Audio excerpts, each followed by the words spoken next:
If you'd repeat after me, I do hereby affirm I do by here affirm that I will tell the truth that I will tell the truth and nothing but the truth and nothing but the truth to the members of this committee today. to the members of this committee today. Thank you. We did it right there.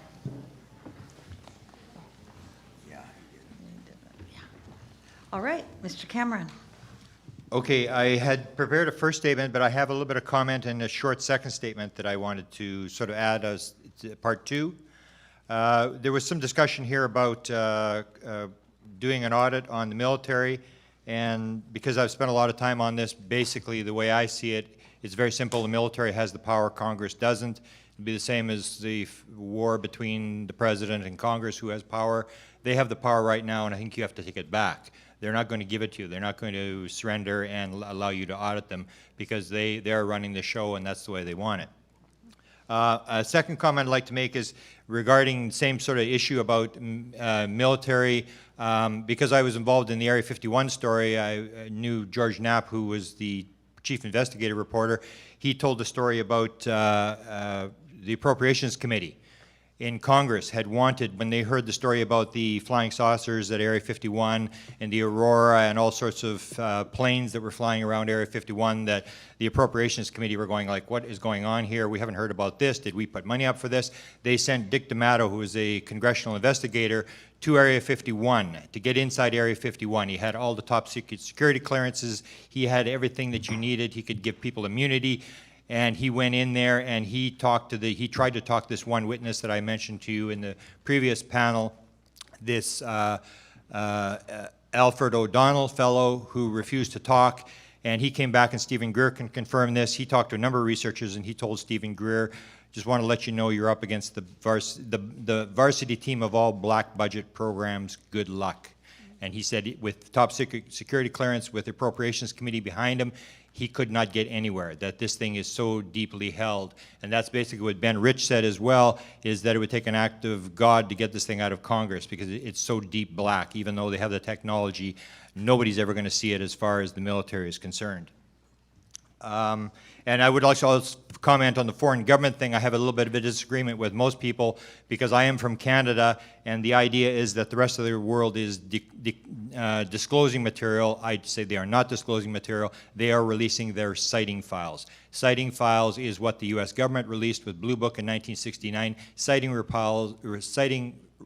reports are just garbage. They're just stuff that's there. What you want to see is you want to see the top secret material, the interaction between government and military, and it still comes down, if you look at Britain, for example, Britain now, the story is they're bringing out their files. They're just dumping their files so they can get out of the UFO business. Margaret Thatcher said, when she was asked in 1997, you must make sure you get the facts correct, and you can't tell the people. That's basically the rule around the world. It comes down to military technology, and I think a lot of the governments of the world are basically playing the same game, that they're trying to protect the military stuff and release the core story or release the sighting files. The little short statement, I'll try to keep it short. What I wanted to read was the fact that even though we're looking at a lot of secrecy, there was people inside the Clinton administration who actually did try to get this material out. They were trying to shake this. Bill Clinton, for example, had done some work with John Podesta, and he actually, in 2005 in Hong Kong, Bill Clinton actually was talking about this in public, and he stated that the vast majority of the people in the Clinton administration believed the story of Area 51. They believed there was a live alien. They believed there was a craft underground, and that Bill Clinton actually went there to try to get to the bottom of this thing. And he stated in 2005, after mentioning this, he said, I'm probably not the first president they kept in the dark or that bureaucrats have tried to wait out. So Clinton tried to get to these materials. He told Paul Davids that he was fascinated with the subject of UFOs, and he was very interested in the latest Roswell book that had come out that was given to him at that time. And Bill Clinton had actually, as we look back in the files, Bill Clinton had actually given a job to Webster Hubbell. In the job, he said to Webster, according to Webster Hubbell's book, Friends in High Places, in 1997, Hubbell said that Bill told him, if I put you over there in justice, I want you to find out the answer to two questions. Number one, are there UFOs? And number two, who killed JFK? So Bill Clinton was a guy who didn't believe the official stories of the UFO or of the JFK stuff, and he actually sent someone to try to get the answers to this material. One of Bill Clinton's main, this is sort of being overlooked here, one of Bill Clinton's main allies in this effort to try to get material out was John Podesta. And he and John Podesta actually did try to get a lot of classified material out into the public. It was the Executive Order 12958, which was signed in 1995, and it introduced a 25-year rule which hoped to bring to light many hidden secrets inside government, like the UFO issue. What was sought was a proper balance of openness in government versus what Podesta called unthinking secrecy. Podesta stated, our founders knew that democracy cannot function in the absence of public information. He noted the importance of balancing the vital interests of national security with the genuine claims of public openness. For 2 centuries, we have prospered and won in the United States because, at our best, we have found a way to do both.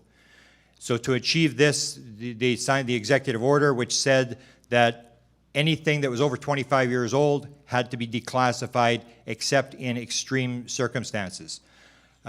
What basically happened was that between 1995 and 2000, the Clinton administration was able to declassify 800 million pages of documents, compared to 188 million pages in the previous 15 years. Unfortunately, the sought-after UFO documents that the Clintons wanted released with this material never materialized. And then in 2002, Podesta, who went on to work for the Obama administration, stated in a public statement at a sci-fi conference, I think it's time to open the books on the questions that have remained in the dark, on the questions of government investigations of UFOs. We ought to do it because it's right. We ought to do it because the American people can handle the truth, and we ought to do it because it's the law. Another ally in getting openness regarding UFOs inside the Clinton administration was the Secretary of Energy, Bill Richardson, who has made many pro-UFO disclosure messages over the years. For example, writing in a foreword to the book on the Roswell UFO crash when he was governor of New Mexico, Richardson wrote, "Clearly it would help everybody if the US government disclosed everything it knows. The American people can handle the truth no matter how bizarre or mundane. With full disclosure, our best scientific investigation,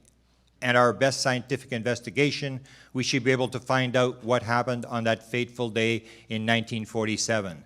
Then in a question and answer while he was running for president, Richardson talked about his long history of attempts to get answers on UFOs. I've been in government a long time. I've been in the cabinet. I've been in Congress, and I've also always felt that the government doesn't tell the truth as much as it should on a lot of issues. When I was in Congress, I said to the Department of Defense, what's the data? What is the data you have? I was told the records were classified. That ticked me off. So I just want to put on the record that there are some people inside government who are actually trying to get the material out.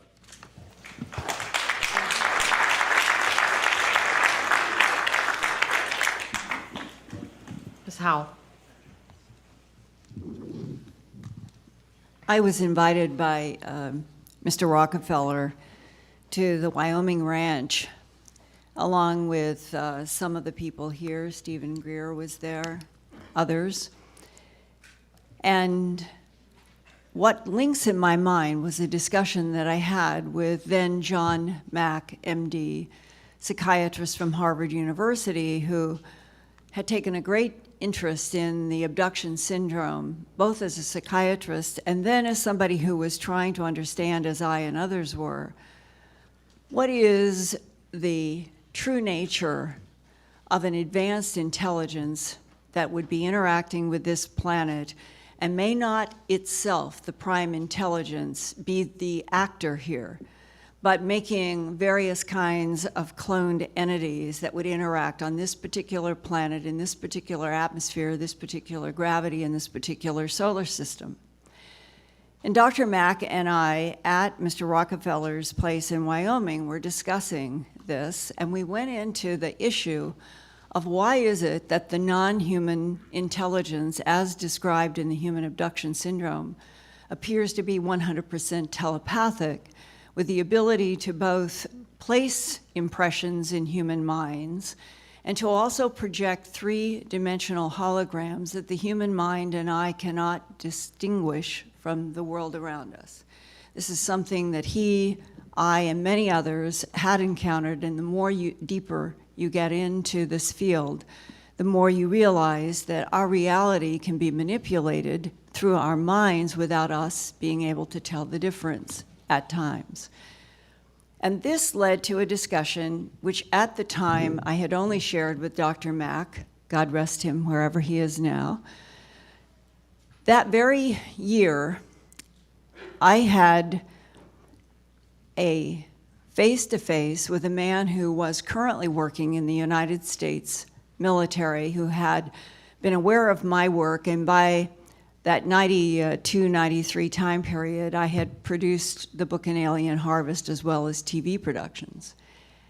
And in the whole question of why would something advanced from someplace else in the universe be mutilating animals on this planet, this man was trying to tell me that there is a survival issue as well as a cloning issue in what we are dealing with, and that genetic material has been harvested from this planet for a long time to create containers.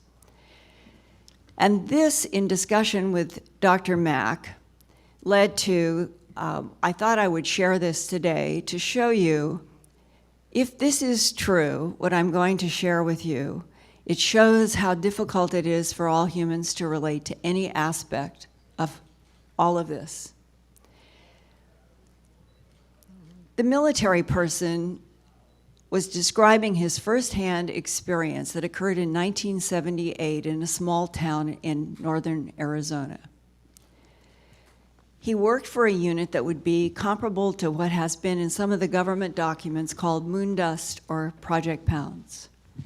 These are units that were put together at least as far back as right after Roswell.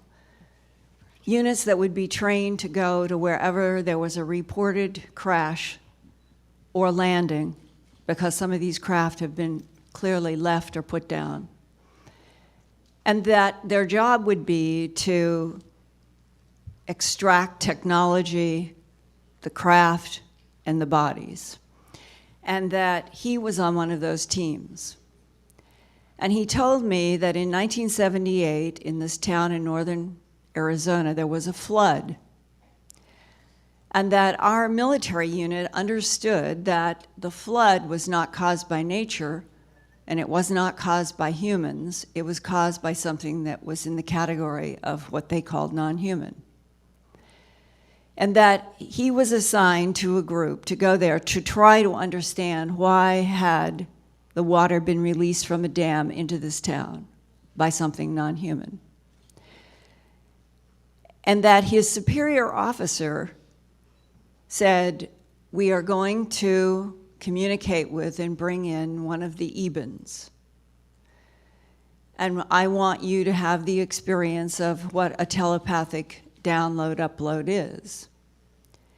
And he said they described exactly what would happen, that his superior officers would be nearby. They had done this before. It was a test. And that he was to stand in a particular position, and that this non-human entity would be asked to stay on the ground, because apparently they have the ability to neutralize gravity even in a focused way as an individual body, that they would prefer not to walk on the ground. And that one of the conditions would be that the entity would approach him with his full knowledge, and that they wanted him to have the experience of the telepathic communication. And I was telling Dr. Mack at Mr. Rockefeller's facility in Wyoming that he told me very honestly, he said, you know, I was so full of myself as a young man that when they were trying to warn me that I would not be prepared for what happened, I thought nonsense. But he said, it's my superior officer, and he said, I want you to know that there will be a point where you are going to want to run or collapse. and I'm ordering you to stand. And he said, I thought it was so silly. And then everything started to unfold, and the being came about 4 feet high. He was 6'4". He remembered how much taller he was. They had told him the being would come up to about 3 to 4 feet from him, but be very low. And they told him, all controlled, that the being would simply raise its head, and when the eyes connected with his eyes, he would no longer be in control of his mind. He thought all of it was nonsense. And then the being's head started to rise, and he said, Linda, imagine having 7 feature films with sound, with touch, with heat, with every sensation that we know and more. And over all of the 7 films running in your mind are gold 3-dimensional symbols. And he said, I remember that my knees began to shake and buckled, and I knew that I was fainting, and men caught him. And he said, they put me on a cot, and they left me there for 3 hours, and when I woke up, if God himself had asked me what had been communicated in those 7 films, I would not know. He said, my superior officer told me later, every human thinking about extraterrestrial biological entities and the whole issue of us not being alone in the universe and the wonder of being able to travel the universe and to communicate with non-humans, we would like to do it over coffee. And he said, it isn't going to happen. Because what happens when their minds telepathically download to our minds, they are uploading every single thing we've ever experienced or thought from our minds. And that the end result often is information is added by the non-humans into the human mind that has had this experience. But then we live on a planet where our fellow humans cannot even hear what uploaded, downloaded information from non-humans might be, because we have taken the position, as odd as it is, that we are alone in the universe and this does not exist. And Dr. Mack, after I told him that story, he looked at me and he said, you know, Linda, I agree, I think we are dealing with extraterrestrial biological entities in some cases. But he said, you know, I think that it's too complex, that it must involve time travelers, other dimensions, and that we are truly like little infants approaching something that is beyond our understanding. And I will just close exactly on that note with another man who died not long after I was able to talk with him, somewhere like around 1992. He also served in the military, high ranking. Some people had sought me out because he wanted to ask me a question about some of my work. And I will never forget, he said, Linda, this is all so strange. And it has been so strange to all of us that have been exposed to it for so long that not any of us ever want to take it home to our spouses, our children, or anyone we know. Not because it's threatening necessarily, but because nobody knows how to have the discussion. And today, we are meeting at the National Press Club in Washington, where there have been various revolutions before. And it seems to me, no matter how strange it is, if we don't get past this point of having our government built on 60 years of lies to protect us, the nation probably will implode. And I think you know what I mean. Thank you. Thank you.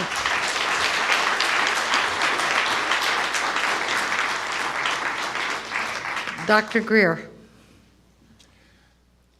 Well, on that note, it reminds me of a conversation I had with some people at the CIA, and there's a term that's used there, and you'll forgive my vernacular, where much of this subject is referred to as WSFM. Sounds like a radio station. It means weird science and frickin' magic. And that is the term that's used at the CIA and other places to describe some of this. And I think that what we have to understand is that if you're dealing with, and I do want to go into this because this is part of the summary and brief I provided in the Obama briefing and elsewhere. If you're dealing with civilizations that are 10 to the 6th to 10 to the 7th years, hundreds of thousands to millions of years, technologically more developed than we are, every manifestation of their technology would look like magic to us. For example, if you were to go back to the time of Thomas Jefferson and show them an iPhone, or worse, to Salem, Massachusetts, you'd be burned at the stake as a witch, because everything would be absolutely look like magic. So I think that we have to have a certain amount of humility in realizing that when we're dealing with a universe that is vast and infinite, that in our own galaxy alone, which has 100 billion star systems, the same number of stars that we have as we have neurons in our brain, interestingly, that we're dealing with civilizations just in our own galaxy, which is one of billions, that are able to go through interstellar space. Now, I want to touch on this for a moment because it deals with a little bit that Linda referred to in terms of trans-dimensional or other dimensions. And the technologies and the sciences dealing with this subject are what we have termed trans-dimensional interstellar, TDIS. And this refers to very advanced sciences and technologies where there is a nexus between electromagnetism in the magnetic field, gravitational forces in three-dimensional space and time, and what Dr. John at Princeton in the engineering lab began to prove is the science of consciousness, which was actually an issue that I did talk a fair amount with Lawrence Rockefeller about. Now, a lot of people say, well, this gets into the deep end of the pool very quickly, and in fact it does. But I think that it's important to understand that if you're dealing with civilizations that have gotten here, and that's what we're dealing with, you're not dealing with something that can go just straight through space at the speed of light even, because the speed of light is too slow. And I remember when I was having dinner with CIA Director Woolsey and his wife, and actually the really most insightful question came from Dr. Woolsey, who at the time was Chief Operating Officer of the National Academy of Sciences. And she said, what I want to know is, how are these civilizations communicating across the vastness of space? Because your cell phone and radio waves are going at the speed of light. And I said, yes, that's just too slow. Speed of light is way too slow. And I had I had a gut check. I said, do I tell her the truth and lose all credibility as a scientist and a doctor?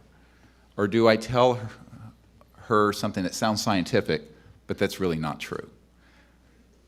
And ever since then, I have vowed that if someone is intelligent enough to ask the question, I will provide the answer as truthfully as I can. So I turned to her and I said, well, Dr. Woolsey, it's like this. It turns out thinking is the best way to travel. And the speed of thought is not quantifiable. However, when you start getting into the new physics that have been done, where you have the ability to teleport across vast distances instantly, and this has been done with particles, but we're talking about civilizations that can do it with entire spacecraft and occupants. You're dealing with an entirely new physics. But their communication devices and their own innate abilities allow for thought-actuated events. And I know Dr. Wood may mention this, that he discovered when he was doing some work for old man McDonald of McDonnell Douglas, that he looked into some cases where in some meetings with these ETs involved a little box, and there was a direct thought communication, but it was also being facilitated through electronics. And this is something that we call technology-assisted consciousness and thought. And this is a very specific area of study that I've really devoted about 22 years to, which may be beyond the scope of this hearing. But I think that in terms of just bringing this issue around, there are so many aspects of it that are very exciting from the point of view of science, technology, and understanding the universe and ourselves. And also, who are we? And where did we come from? And how is it that we exist in this cosmos that is and I agree with Edgar Mitchell on this, that is a conscious quantum hologram that is awake and that we are all part of. And that mind itself is the ultimate final frontier, not space, but consciousness in mind. Now, I know that Lawrence Rockefeller was very interested in these things because I had conversations with him also. But one of the things that I found when I was working with these folks is that there's a saying in American business, everyone wants to be first to be second. And so in this case, there's so many people who have had an interest in this, but they want to hold back and not speak the whole truth about it. But I think we need to be able to liberate ourselves to speak the truth. And it involves many, many complex issues, part of which has been touched on in the last 15 or 20 minutes. One thing I also want to point out is that if we're being visited by advanced civilizations, and it's our assessment that certainly we are, who is handling that relationship? Do we cede that management to the military-industrial complex, and what are the consequences of doing so? Think about this very carefully. I remember doing a meeting with the Boutros-Ghali family, with the UN Secretary General, his wife Leah Ghali, and we were talking about this. And Leah Ghali turned to me and she said, "Dr. Greer, we need you to do this now. We need you to do." I said, "I'm a country doctor in North Carolina rattling around in an emergency department. You're the head of the world." She says, "No, we can't. It's too dangerous for Boutros." I'm quoting.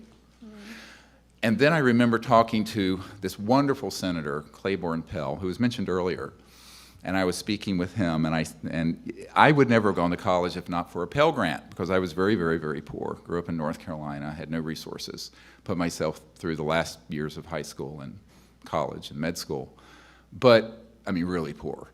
And most people don't know that, but what I found when I was talking to Senator Pell, who was chairman of the Foreign Relations Committee, and I was at a meeting with Edgar Mitchell and some other folks, and I looked at him, and he said, "Dr. Greer, I have never been given any information on this, even though I have inquired through any official channels." And I said, "Yes, sir, what a shame, because you, the chairman of the Senate Foreign Relations Committee, have been denied the responsibility of dealing with the ultimate foreign relations issue." And I pointed to the stars above our heads. And he looked at me through those hornworm grasses and said, "Well, you know, Dr. Greer, you may be right." I said, "Well, I am."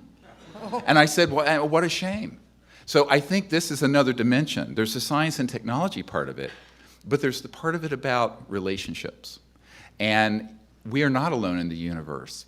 And we need to have a situation on this planet where our higher nature, our better angels, folks like Senator Pell and others who would approach this in an enlightened way, could reach out and form what has begun to be discussed in the French government that I referred to earlier in this Ministry of Defense memo to me, a peaceful interplanetary, interstellar diplomatic initiative.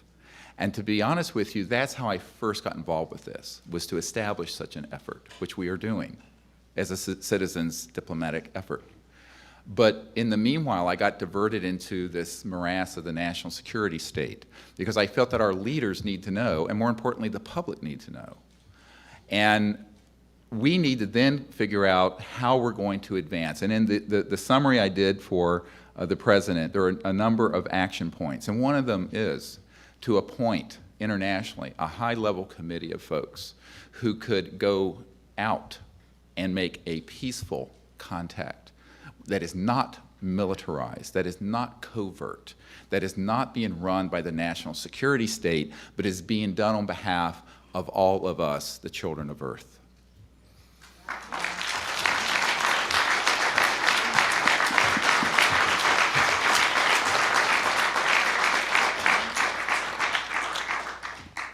Okay, Mr. Bartlett. Thank you very much. Appreciate your testimony very much. We have a free press, so-called free press. Theoretically, yes. There are advantages and disadvantages of a free press. They reported the Boston bombing. There will very likely be copycat things because that was reported. Where the press is controlled, that would not be reported, so there would be no copycat. So there are some disadvantages to a free press. Where is the press in all of this? If, in fact, there is a story to be told here, why isn't the press telling that story? Well, I can. They seem to be, if there's a cover-up, do they not seem to be complicit in that cover-up? Yes. Well, can I comment on that? I By think it's- control from above. Who are you, I who are you think this asking? is a really central issue. And I actually, over my 22 years of being deeply involved with this at various levels, I have concluded that the secrecy is very much involving the fact that on certain issues, we do not have a free press any more than we have a free market economy. And I think that this is a serious problem. And I have a document that will be in the materials that I'm providing for the committee that is a 1991 CIA document where it talks about the fact that they have folks at all the major media outlets, wire services, news magazines, television networks, to change, alter, or delay and stop stories that they would like to see stopped. Now, this was released briefly and then reclassified. It was under the first President Bush term. And this is not a contested CIA document. What that means is that on certain issues, this will be absolutely, there will be an intervention. And we saw this happen with the 2001 event at this National Press Club disclosure launch 12 years ago almost today, on May 9th of 2001. And one of the people I dealt with, Bob Schwartz, who was on the board of Time Life that later became AOL, Time Warner, and CNN, the whole conglomerate, he told me that he was very good friends with Mike Wallace, and he had given him a lot of these documents that we had, and Mike Wallace wanted to do this story at 60 Minutes. And corporate CBS, and I think at the time was controlled by Westinghouse, a big defense contractor, did not permit him to do the story. Ira Rosen, who was at ABC News executive producer for 2020 and Primetime Live, he came to my home in Virginia, out near Thomas Jefferson's home, ironically, and I gave him 35 digital hours of top secret witness testimony and many documents. And he said, this, if true, is the biggest story ever. I want to do this story. I said, well, I'll cooperate fully. He had gotten his Emmy working with Mike Wallace at 60 Minutes, where he has returned. And I said, I don't think you'll be allowed to do this story. And Ira Rosen said, oh, yes, I'm the executive producer of these shows. I can do it. And I said, okay. Well, 2 weeks later, he called me up. And he said, Dr. Greer, they won't let me do this story. I said, Ira, who are they? And he said, Dr. Greer, you know who they are. Now, I could tell you probably 100 stories like that. And this becomes very worrisome. Here we are in the National Press Club. And we have a lot of enormously important information. And you know, in the New York Times, if you have 3 confirmed sources for a controversial story, they can run with it. Here, the Disclosure Project, which I founded some years ago, it was first Project Starlight when I began to work with Lawrence Rockefeller. We now have over 500.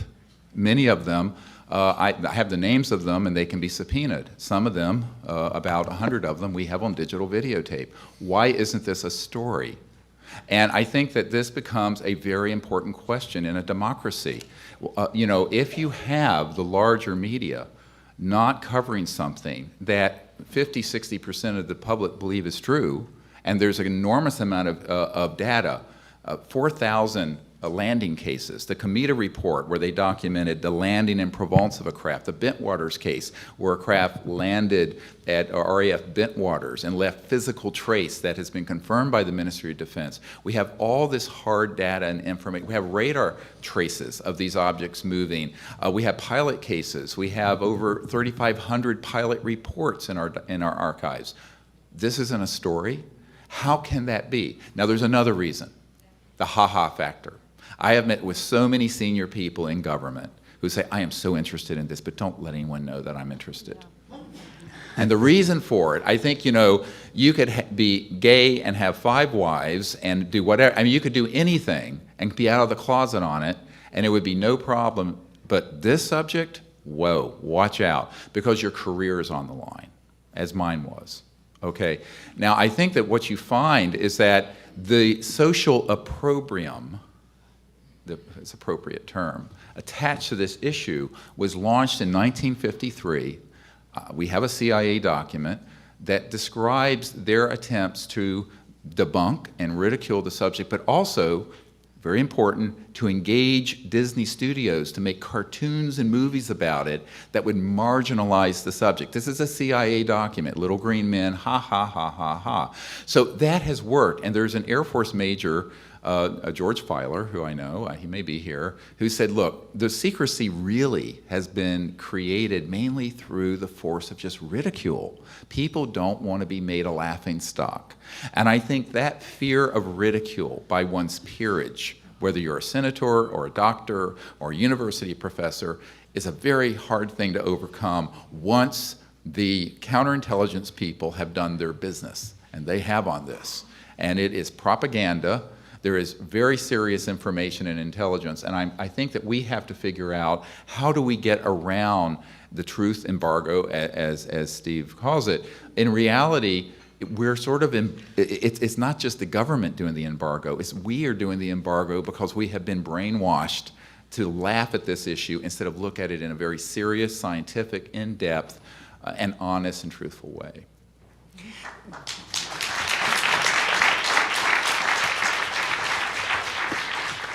So time keep, how much more time does Mr. Bartlett have? 3 minutes. Thank you very much. I would think that the main reason the press is not covering is a ridicule thing. Yes. We've been watching the tweets on what's going on today. They're not all positive. They're not as negative as we thought they might be, but they're not all positive tweets. Can I make a comment on this? I wanted to turn for just a moment. Go ahead. Yeah, I just want to comment on this because I've had some involvement with this. As I mentioned in my statement, Bill Clinton asked Webster Hubbell to go and get the answer to who killed JFK. And if you go to the files that have been recovered, there's like 5,000, almost 6,000 pages of Kennedy assassination stuff that the Clintons did uncover. And he asked him to uncover JFK and UFOs. When that book was released, Friends in High Places by Hubbell in 1997, that, of course, the very next day in the White House press briefing, the question was brought up, and it was Deborah Orrin, who was no friend of the Clintons, from the New York Post, who asked the question. She asked the president's press secretary, "Can you tell me, did Webster Hubbell get the job to go out and look at UFOs?" And he walked around the question the first time, and Deborah Orrin, in an interview, said she came back with a follow-up question, and she said, "I'd like to know, is what Mr. Hubbell writes in his book true?" And the press secretary for the president said, "I'm not going to comment what people write in their personal books." And Deborah Orrin said in an interview later, she said, "I sat there and waited for someone to follow up on this very important question, and the rest of the White House press corps rolled over and played dead." And basically what it comes down to is if you're worked your way up to the White House, you don't want to be the one that asks the stupid UFO question. You want to ask something very smart, because you may end up losing your job. You worked your way up there. So a lot of it does have to do with the ridicule. And a lot of it has to do with, I mentioned Chase Brandon, who was this 42-year CIA guy. He writes a fictional book about Roswell. And there was one of the stories that we'd always tried to track in the UFO world, and that was by Richard Helms. It was a statement where Richard Helms says, "We control all the media of any consequence in America." And we were trying to track this, and if you look in Chase Brandon's book, his character in the book actually uses this statement. Jesse Helms said, "We control all media of any consequence in America." And the character says, "I wish he hadn't said that." Thank you. I yield back. Thank you.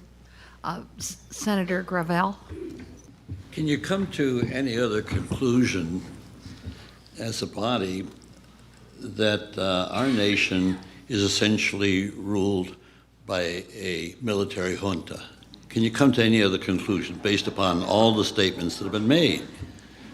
Well, I think it's not just military. I think it's a large macroeconomic and financial system. So it's the military, industrial, corporate, financial complex. And I'm not against corporations. However, as Jefferson said, the unchecked power of a corporation.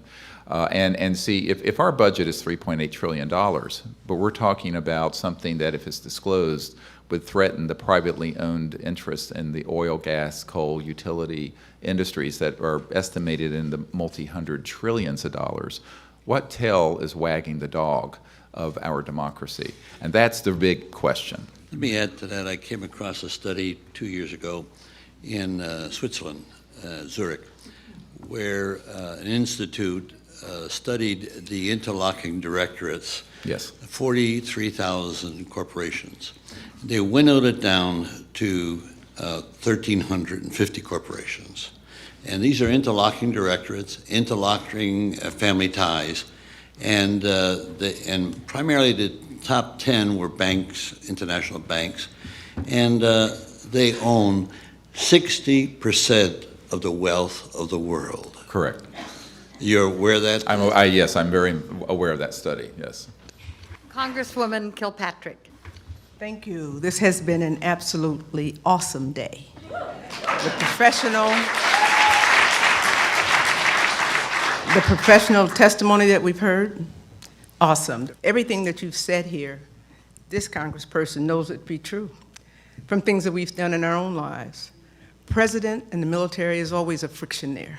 Governors and their state military or police troops, it's a little friction. Mayors and their police force, it's a little something there. Who has the power? I think that's an inherent something that our world witnesses, and I certainly have over my 60-plus years of life. I think it's important that we work with the foreign governments. There's been 10 or 15 already identified who have acknowledged this existence. I want to be a part of that. I want to go, I want to see, I want to, all of that. And I'm presenting myself for that because I want to do that. The public-private partnerships that I mentioned earlier today, got to do it. Once upon a time, this country had horse and buggies. We moved to cars. And then now it's moving to something else. There were no emails and computers and all of that 2 decades ago. I mean, evolving. When you talk about oil, gas, and coal, yeah, that's the money, and it's about money and power. But who's to say you can't transition that to what we're talking about here today with the kind of partnerships that we have to build in order to do that? So we phase out of oil, gas, and coal, and we're doing it already, but we're just not. I don't think this issue, now that I've sat here all day, is separate from it. I'm sure I'll know more about this by the Friday. But I think we have to look at it in terms of a comprehensive something that's related rather than separate from. The things that you all have testified today, and I know them to be true. I don't even know people who have had this. And in the last month since they found out I'm on it, I get all kind of things from around the world. Happy you're going to be listening. And I'm happy that I am listening. But I want us to consider who that public-private doctor, for example, Dr. Greer. Excellent information, all of that. Got to be funded. I do money. That's what I've done in my career. I don't have any, but I mean, that's where I work. That's where I've worked. But we can do this. I mean, we can do that with if we broaden our scope. It's not us and they, or them and us. It's us, Yeah. or Right. there's nothing. Right. I think it's that important, and I don't have the answer for it now. I just know that there's something here that we've touched on, at least in my little experience in these 8 hours. It's something to build on, and I want us to consider that. The military, industrial, financial complex is real. It's real. I mean, and everyone knows it. It's real. It's a real entity, and it really directs our world in the various countries. I can't speak for them. I can speak for U.S., and it's real. Not to be thrown stones at, but to work with. And I think when we bring them in as partners, because actually the complex has more power than the president. I'm sorry, I hate to just put that on record. The president, not the person, but the office is what I speak. That when we deal with it as, again, as a whole thing and not us over here and them over there, we can do this, Stephen. It's just going to take, I think, an international coalition that would help, someone just said it, help bring us to where we want to go to do some of the things we need to do.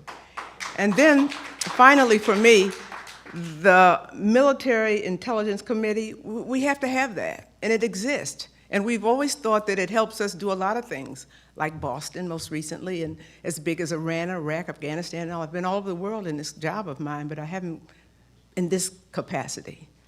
I'm offering myself for that. I see that we can get to this. This was a brilliant way to start it, Stephen, build on what you guys have already done for these last 50+ years. This is the 21st century. The 20th century is over. It's about coalitions and partnerships, and it's an international one that'll save our world and our country.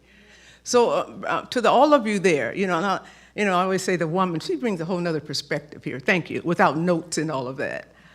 If you harm God's animals, and something does from time to time, as you just described, in a way that we know nothing of, or there's no blood or other liquid fluids, that's something I believe too, and I'm gonna end on this, I don't have a question, I'm making my final statement of the day.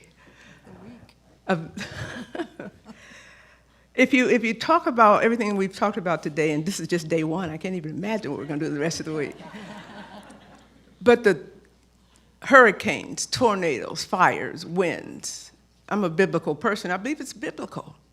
I believe that everything that's going on, what we're talking about now, and the power that might be out there that they are scared it's going to overtake us, it won't overtake us because we're going to work with it. We're going to build a partnership. And the sooner that we get it done, the safer our children will be, the more protected our seniors will be who built these great countries. And the international connection is what we must do. So for all of you today who've come before us and become before me specifically, I just want to say thank you. It's not the end, it's just the beginning. Thank you very much. Congressman Cook. I do want to say that I've been most interested in your references to Bill Richardson.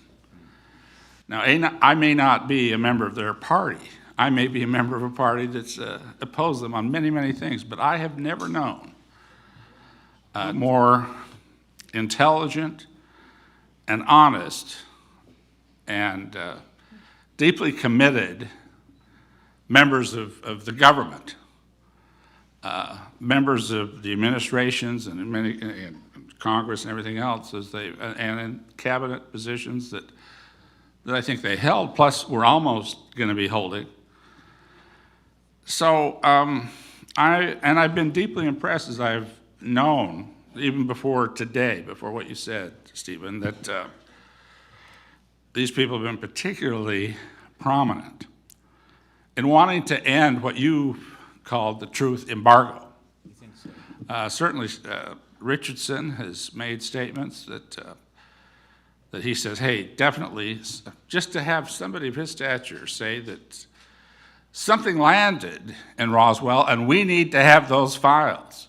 The reason I'm putting that background into this question is because I can already tell, especially from our luncheon discussion as former members of the Congress, that there seems to be developing a consensus that whatever we think of the evidence at this point, we think there needs to be hearings and there needs to be official hearings. Again, I'm impressed that the attorney, I forget his name right now, that's been working. Daniel Sheehan. Yes, that although he called for UN hearings initially, he kind of was talking as his last statement that we need congressional hearings. Now, I don't know whether this group, this panel, should be focusing on members of the Congress to do something or members of the administration to do something. And I also, or maybe both, I shouldn't use the expression rats chasing rats, but maybe that's not such a bad Well, it's a Bad little bit, but example. here's the nice thing about the new media. We have a world now where we can stream. The Huffington Yeah, Post. that's what I was gonna Okay, the get Huffington into. Post Right. did an article about the film Sirius that's just been released that's based on our work. It had like 4 million people look at it. I think that we can do a lot that we couldn't have done 12 years ago, 5 years ago with the new media and the people's media. That's one thing. The other is that I want to put out a call for other witnesses from inside the military, intelligence, and corporate world to come forward, but who will come forward rank, serial number, name, actionable intelligence. one thing I want to comment on, there is a confusion that's been in the room a little bit today between access and control. Now, I just want to say that I have been able to provide actionable intelligence to where there would be access, but you don't necessarily have control. And I think we have to understand the difference for the president and for even some of these senior military officials that I've met with and continue to meet with. There is a huge problem there. And this is something that does need to be fixed. The media is one part, the public is one part. I think we have to get all these components going. But something that needs to be looked at from a constitutional and national security point of view is that you cannot have information like this being withheld from the commander-in-chief and senior people like the Defense Intelligence Agency head or the CIA director, which we know is going on. And I think that if we cannot fix that, our democracy is in danger, but so is our world. Thank you. Okay, our cleanup batter is Congresswoman Hooley. Well, I'm going to follow up on the question, what you just said, Mr. Greer, and that is, you talk about access, talk about control. How do we, all of us, change that around so that the president feels in control, or the person that heads up an agency feels in control? Give me some of your suggestions. Well, you know, one of the most poignant things that happened some years ago when I was wrapping up my almost 3-hour meeting with the CIA director was that I gave him something very much like this that has a bunch of recommendations for executive action, executive orders. And he looked at me squarely in the eyes and he said, Dr. Greer, how do we disclose that which we don't have control over? And I said, you get control over it. Now, you have to, I hate to use the term, lean into it and lean into it hard. I mean, the powers of the Congress and the powers of the presidency and the courts are substantial. And I think that if they are then denied access control over projects that we can prove are going on, that there should be serious consequences to that, because that is treason. And I think that the other point is that the public have to demand this level of transparency, which are, and then ultimately, there needs to be a level of compassion for those who are trapped in a system that they are terrified to take on. And I think that this is why there has to also be a level of protection for people who want to step forward, who are deep insiders. I mean, I would love to give a list of names of folks that I have met with in very high and deep positions, but they've asked me not to. I recently put on YouTube the testimony of a man who had worked with the CIA who would not let me release it until he died. And it's up there now. Powlett, go look at it. I think that it deals with something you'll hear about later, implants, which were actually developed by the CIA in the 70s and 80s. My point is that we have to also understand that many of these men and women who come forward are enormously courageous, but there are many others who would like to, but they can't just do it in some kind of a circus. They also have to be assured of their protection and their safety. And I can address the whole intimidation issue from something that happened. People are so afraid for their lives, their families, because they have had to sign non-disclosure agreements in which they basically are told, if you say anything to anyone, your family will suffer because you will not only be put in prison, but all benefits will be denied your family. I've talked with several people who have signed such disclosure agreements that are working on some capacity in the extraterrestrial issue. And this really came home to me, probably this was back around 1985, 86. A security guard at Lockheed Martin in the facility in Denver had approached me because she had read my book, my first book, An Alien Harvest. And she had asked for an autograph at some place where I was speaking, and she volunteered. She said, if you need any help with anything, I'll help you. And she began to do some filing and various things, and she was very, I guess you would say, she was she felt that An Alien Harvest was a book that should be out there in the world. And one day she told me she had a friend working inside of Lockheed Martin in a position that was related to something that they were doing in aerospace, but it was classified. It was one of those office complexes where you had to have the need to know in order to enter, or the red and the blue lights Right. would spin. And she invited him as a friend to go out to dinner or something, and he said, why don't you come over we're having a birthday party next weekend. So this is somebody who has a confidential position, and now she's going to the house, and she said, I just thought your book would be the most perfect gift. And she said, I presented your book, and he took it, and he looked at it, and he spun through the pages as if he already knew, and he dropped it on the floor and said, take this from this house, put it in your car, and don't ever talk with me about this again. And she was shocked because she didn't know that the classified area must have had something very intimately to do with the subjects in An Alien Harvest, which was about animal mutilations, extraterrestrials, law enforcement, and medical research in something that the government denies. And that is happening in so many ways where people become so intimidated that they will not even accept a book. Thank you.